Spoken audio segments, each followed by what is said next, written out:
Latitude Media, covering the new frontiers of the energy transition.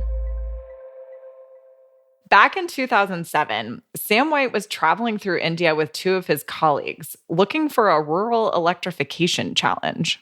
We were just going from village to village, looking for a problem. Sam and his team had just won a $10,000 grant in an MIT competition for rural electrification business plans, and they were determined to find an industry in India that needed their help. We went to the sugar industry, the grape industry, and one Saturday morning, a friend of a contact suggested, well, you're in Bangalore. Why don't you call Bangalore Dairy? India is the largest producer and consumer of milk in the world. But poor infrastructure makes getting chilled milk from farmer to consumer very difficult.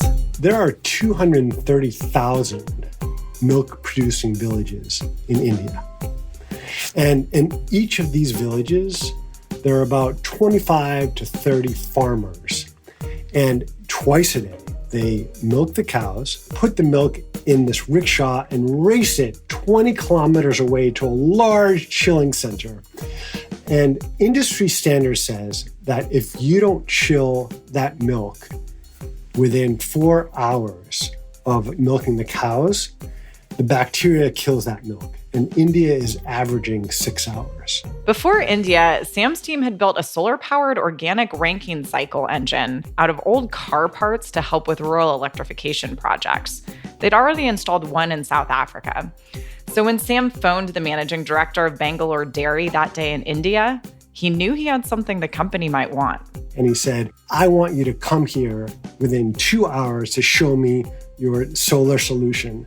And we jump in a rickshaw, racing through traffic.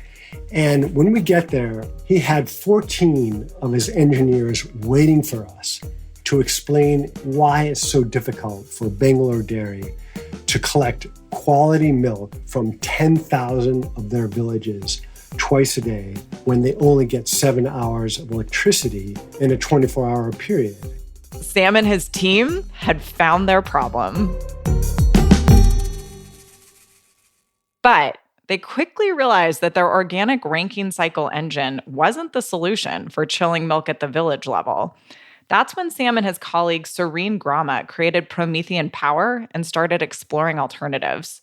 But at every turn, they either couldn't get enough cooling or couldn't get enough capacity to make their innovations work.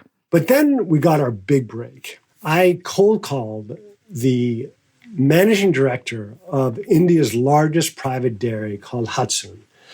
And so he ultimately purchased our first solar-powered milk chiller that we had to then go and design and build.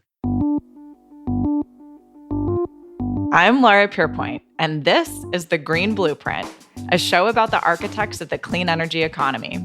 We've already invented most of the solutions needed to decarbonize the global economy, but many of these technologies are not yet commercial, and they need to get financed and built at scale. We don't have decades to get them commercialized. We have years. This week, I'm talking with Sam White, co-founder of Promethean Power Systems, about solving problems outside the US. We'll hear how Promethean developed a thermal battery for milk producers in India and then became a vertically integrated milk distributor. We developed a thermal battery coupled to a milk chiller, which essentially produces and stores cold when the grid is available and delivers instant chilling when there's outages in the power. So we're replacing the need for diesel generators with this thermal battery.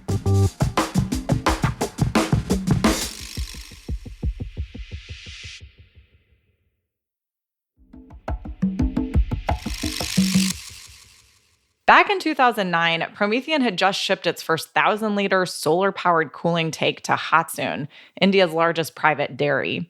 Sam and his team had spent 8 long months designing it, and Hatsun's managing director was on his way to see it for the very first time. And so he opens the door, and he takes one look at that huge tank and says, that tank is twice the size of any shed you'll find in our milk-producing villages. What are you thinking? It was the kind of failure that could have derailed Promethean's efforts completely. But that night in India, Sam and his colleagues regrouped and they decided to pivot again in a big way. Rajat says, what if we just get rid of solar? Just focus on making this thermal battery more efficient and making it smaller. And Serene was like, no way in hell are we going to get rid of solar. And I was like, well, if the only way we can sell a milk chiller at a price point where dairies will buy it, I don't think we have a choice here. So they started over again. And 2 years later, they went to market with a 500-liter tank that could chill 1,000 liters of milk. This was a 300% increase in efficiency. By 2013, Promethean had installed 50 tanks all across India.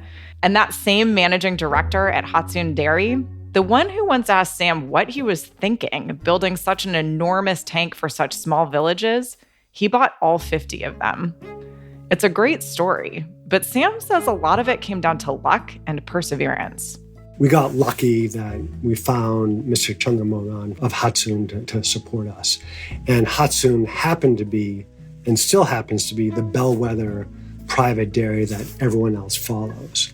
And so word of mouth really spread throughout this niche industry. So this is not a hockey stick story.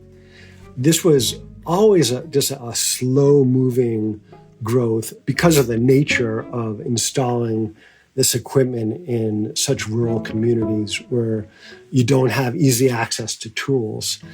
But we're really on a nice, slow trajectory since those 50 units were installed.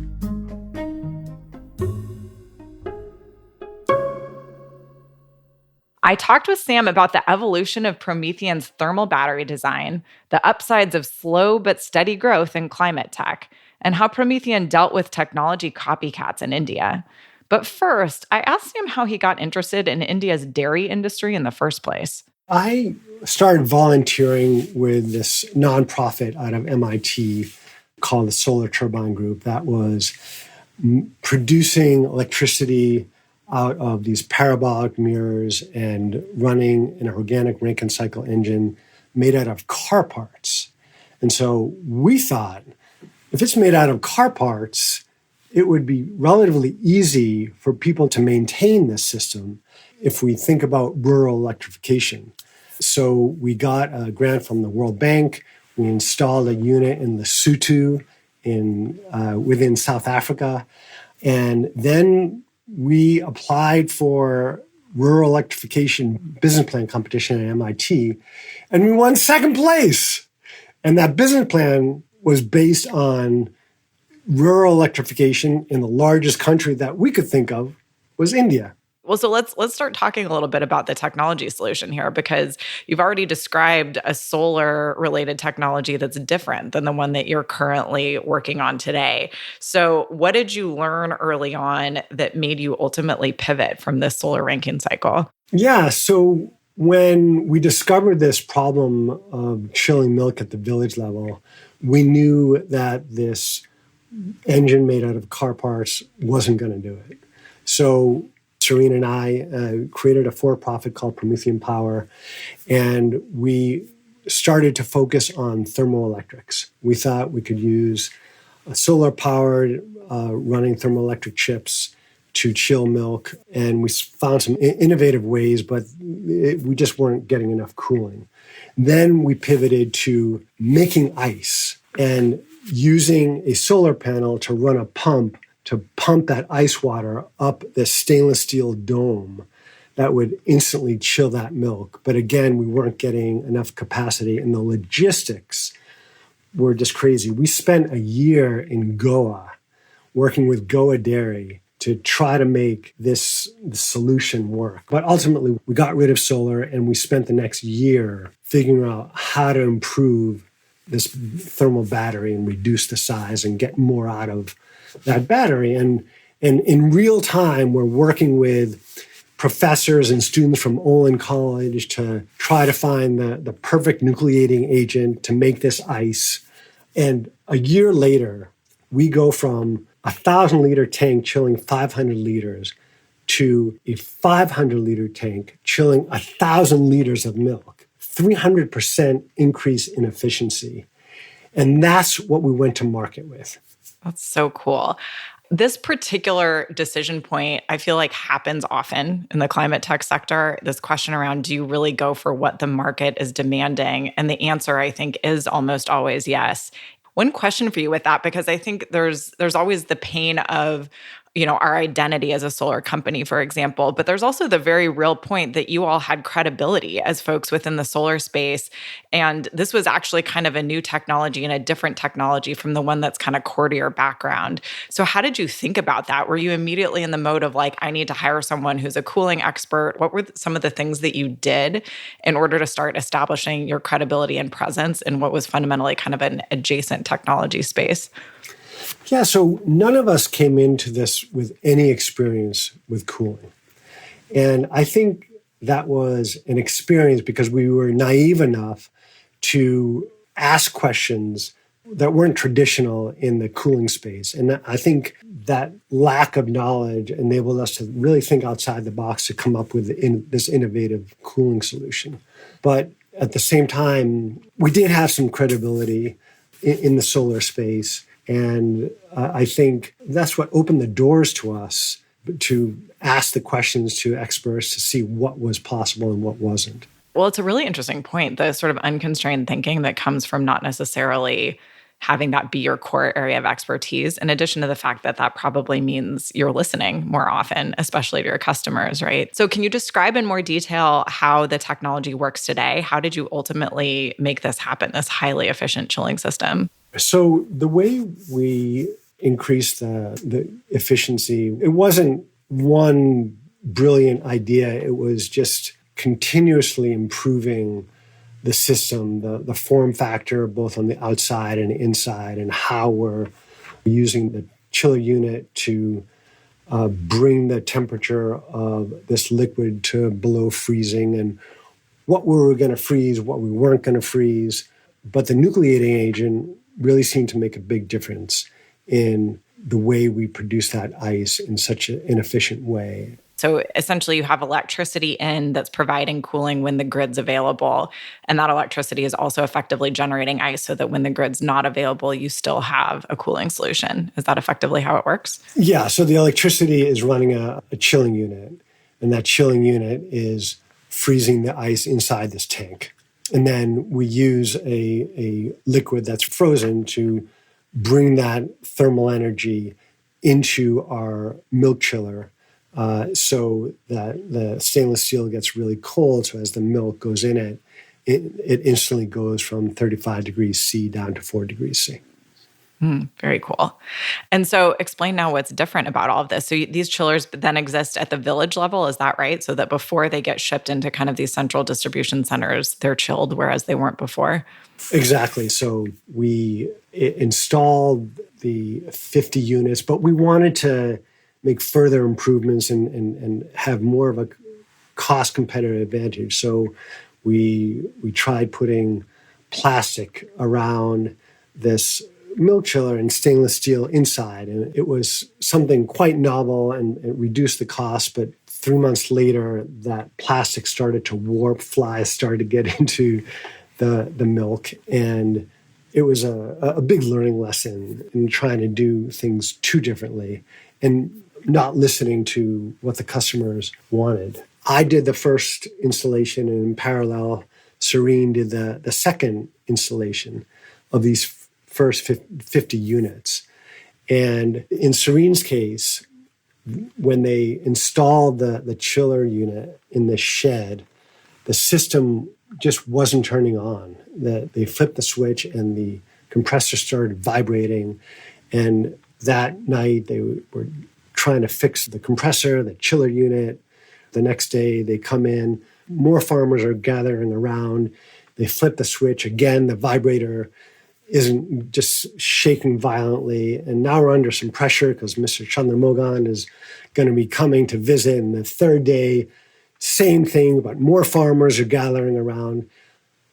That night, they realized that the distribution wire going from the distribution pole wasn't letting enough current in because the wire was so thin. So these guys know what they're doing with distribution wires, because one of the main reasons why you're only getting 7 hours of electricity is because they're stealing electricity from these distribution lines. So these farmers knew how to immediately replace this distribution wire. So the next day, Serene arrives to the shed, and there's blood going from the street to the shed. They open the door. The line of blood continues right to our milk chiller. And Serena was like, what the hell is going on? So they flip the switch. It turns on, and there's a sigh of relief. And one farmer is raising their hand, and Serene looks at him, and the farmer says, of course it worked. I sacrificed a goat for you. And this just tells you how important a technology like this means to the farmers. And so now, when they're able to chill this milk without the expense of diesel generators, they have a permanent off-taker like Nestle. And so when you have a permanent off-taker, these farmers start to invest in more cows because they're confident that they'll be able to sell the milk at a higher price. They invest in veterinary services. And so the farmer's income almost triples. The milk-producing food processors are collecting better quality milk, which means instead of selling this pouch milk that the consumers have to boil at 7% margin, they can now produce value-added products from this quality milk, like ghee and paneer, where they make 27% margin. So the whole ecosystem rises from the environment, because you're not polluting the air with diesel generators. The consumers are getting better quality milk. The food processors are making more money, and the farmers' livelihoods dramatically improve.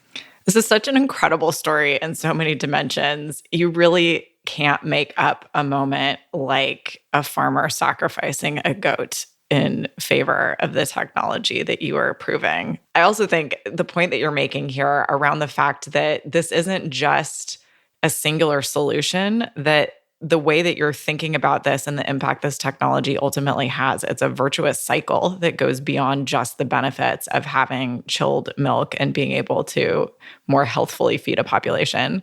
So I know that you've had some other kinds of challenges in India too. So for all of the excitement around the farmers, for example, you've also dealt with some volatility in the dairy market and with the issue of copycats. So how have you handled some of those kinds of challenges?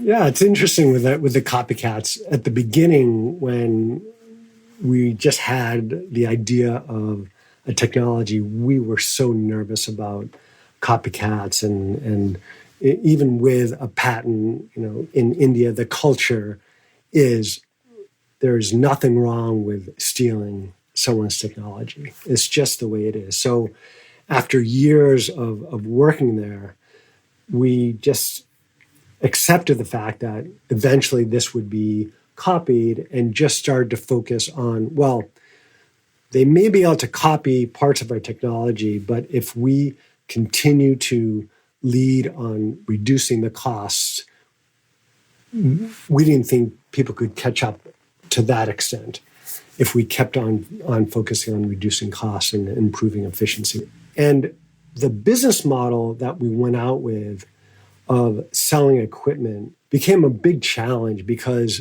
you would wait for that next order, and it was very hard to plan. And you would get an order and you'd get a big drop in the price of milk and they'd cancel the order. So we'd go through some dry spells with a lot of the equipment sales. So we felt like we needed to do something different other than just sell the equipment. So we started long-term leasing contracts where we went from getting an order and installing it in 4 months to a dairy calling us saying, we need chillers in these 5 villages and installing them in 3 weeks. And that was good, but we still weren't getting the margins that we wanted. And so we started to put the equipment in for free and purchased the milk from the farmers at a fair price. And we were the ones selling the milk to the Nestle's of the world. But they're working on such tight margins, so we weren't getting the price that we needed to be profitable.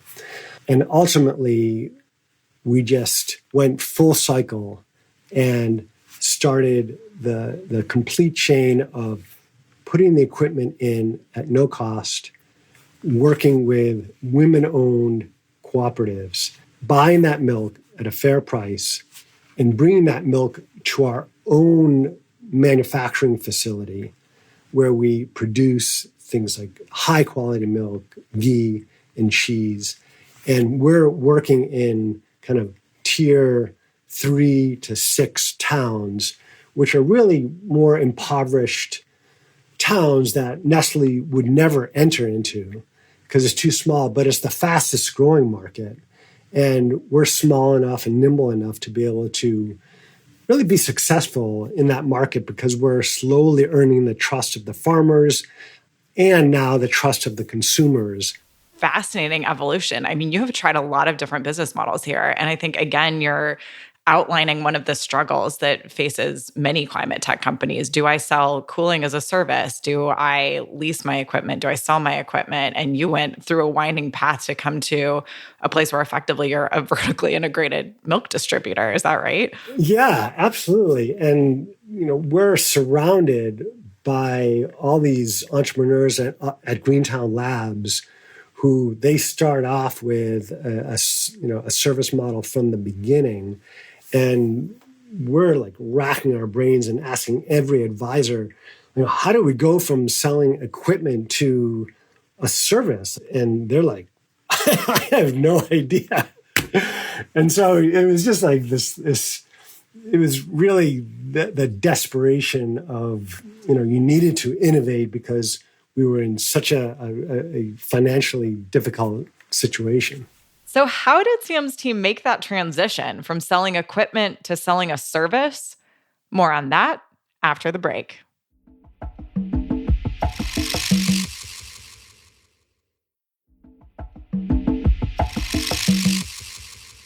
So is this, do you think, the long-term future of the company? Do you envision scaling by building effectively milk distribution in new territories within India? Or do you think there's a world where you go back to a different version of this business model? I'm really happy to say that half our revenue comes from selling equipment and ongoing software service, but the other half is coming from producing our own products. And I think that's why it's become easier to raise money from social impact investors.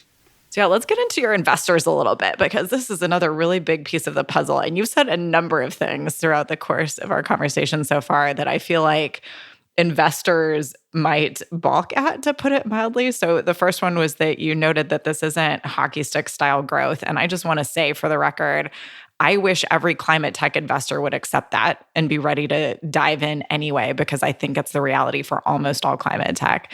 But so that's something that it sounds like you knew. It sounds like you didn't know at the beginning that your plan was to become a vertically integrated milk distributor, although I imagine that would have been an interesting pitch to make. And then there's also the fact that you're in India, where, as you say, the culture is pretty different around things like IP protection. So as you were getting your start and then as you've matured as a company, how have you spoken to investors and who are the folks that give you the attention and ultimately the funding you need? And how do you make that case with so many things that would appear on the surface to be really challenging compared to other climate opportunities? At the beginning, we could sell a great story to investors when physics wasn't getting in the way. I feel like I love that you just said that because it's, again, one of those true things that no one loves saying in climate. But yeah, anyway, it's part of the story. Yeah. So we shared this huge gap of the milk producing companies want more quality milk, but there's just not enough of it because of lack of chilling. And here's how many units we're going to be able to sell to fill that gap in the country where it's the largest producer and consumer of milk in the world. And so we raised about half our money from climate tech investors and half our money from social impact investors. And then a quarter debt, a quarter grant. But the most recent funding that we began and we got our first investment is from a DAF, a donor-advised fund called Impact Assets. And the structure is that we pay it back. We pay 4% of our revenue back only when that revenue comes in. And the time horizon is quite flexible because it's impact investing. And not all of your guests have that luxury because they're primarily focused on real hard clean tech. But because of the social impact component, there's a lot of leniency in terms of this structure, this DAF structure, where ultimately, it's about 10% interest, but there's no time pressure to pay that back. Yeah, it's just so fun. And of course, I didn't tee this up on purpose, but it's such a great example of catalytic capital being invested in a company, which is, of course, what we're all about at Trellis. And just to say this too, that, climate is a charitable purpose and we need all kinds of flavors of catalytic capital to support this. So it's really awesome that you all have been able to leverage some particularly patient, particularly friendly capital to make this happen. Yeah, Lara, I think DAFs like from Fidelity, Vanguard, CapShift, they're sitting on around $250 billion in money because these people want the tax write-off, but they don't know what to invest in, so they park it in these DAFs. And these DAFs eventually have to deploy this money, but they deploy it once these individuals decide what they want to deploy it into. And so there is a huge opportunity to be able to invest in a for-profit that has social impact, that reinvests in these communities, that has perpetual improvements in livelihoods and the environment because we're not using diesel generators. No, absolutely. It's funny because people often say to me, catalytic or charitable capital isn't scalable. And when you look at the numbers that you just cited around how much money there is in US DAFs alone, for example, it's not for lack of dollars that it isn't scalable. Like, we need to figure out the right mechanisms and make it easy and obvious and routine for folks to be catalytically investing those dollars, because that is absolutely a way we can help scale the climate revolution. So couldn't be more in agreement with you on that. Let's talk for a second though. So obviously you've been able to leverage catalytic capital, which is awesome. But you also have some market rate venture investors who've invested in you. Is that right? Oh, yeah. Okay. And so explain, how did you attract their attention? What was it that got them comfortable with some of the challenges that you uniquely face? Well, we were telling the story of how big this market is in India, both for milk and fruits and vegetables. And these investors would come and visit these villages, and they would talk to Nestle in Pakistan and Hatsun in Chennai in India. And these managing directors of these food processors would speak with the potential investors and absolutely verify that this is needed. And so I think that's one thing to take away from our story, is that never hesitate to ask a potential customer to speak with potential investors, because it usually works out well. It certainly did for us. That's so great. So where are you today? How many systems have you installed, and what are you up to over the next 6 months? Today, there are about 100,000 farmers accessing our technology. This is just over 3,000 villages that have our equipment. And so these farmers are tripling their income while eliminating diesel pollution and providing high-quality milk and nutrients to consumers. And when you're a farmer and you're only making $150 a month, tripling that makes a real impact on their livelihoods. And so because we're putting equipment in at our own cost, the faster we grow and scale, the more money we're going to be spending. And so with a $5 million investment over the next 2 years, we'll be installed at 1,000 villages serving about 30,000 farmers. And in 5 years, we expect to be in 4,000 villages, impacting about 120,000 farmers. So what are your plans for expansion beyond that? Do you have ideas on other countries for which this technology is relevant, or even other technology spaces or applications that could benefit from what you've built? Yeah, so we've already started chilling fruits and vegetables with this unit. We're working in Bangladesh and potentially Pakistan. But it's not for every region, because if you have no electricity, it just adds too much cost to put 4 kilowatts of solar. It's just not economically viable to do that. So we're really constrained to areas that have limited electricity. But in India alone, the 230,000 milk-producing villages will keep us busy enough. There's also a really interesting application for our technology, potentially for these new data centers that are so power hungry, where 80% of the power that they use comes from cooling. And our battery seems to be really a good fit for providing some flexibility for the grid, because each of our batteries has about 190 BTUs, or 200 megajoules. And so 2 of our batteries can provide an hour's worth of cooling. And in a place like Texas, where the delta of time of use is so big, that could have both an economic impact for the data centers, but also provide some flexibilities for the grid. So really interesting potential market for you all. I want to go back to the Indian context for just a minute and ask one of the questions that I think we as a climate tech community are just starting to get better about asking. And that's about justice and the sort of power and socioeconomic imbalances inherent in US companies and sort of, white-led companies working in a place like India. So I think for me, I think a lot about a balance here, that on one hand, as OECD countries, we are the big polluters and we have a responsibility to help clean up the world. And also, we have a responsibility to do that in a way that really respects local contexts and what people truly need, and puts them in positions of decision-making authority and starts to reverse some of the traditional modes of interaction, to put it mildly, that we've had with the rest of the world over the course of history. I really want to get a sense from you on how do you all think about this? It sounds like at a minimum, you do a lot of listening to your customers and real engagement and on-the-ground understanding. But are there any other things that you think about or actions that you take to try to make sure that it's a productive relationship and that it's one that's really serving the interests of the people in India?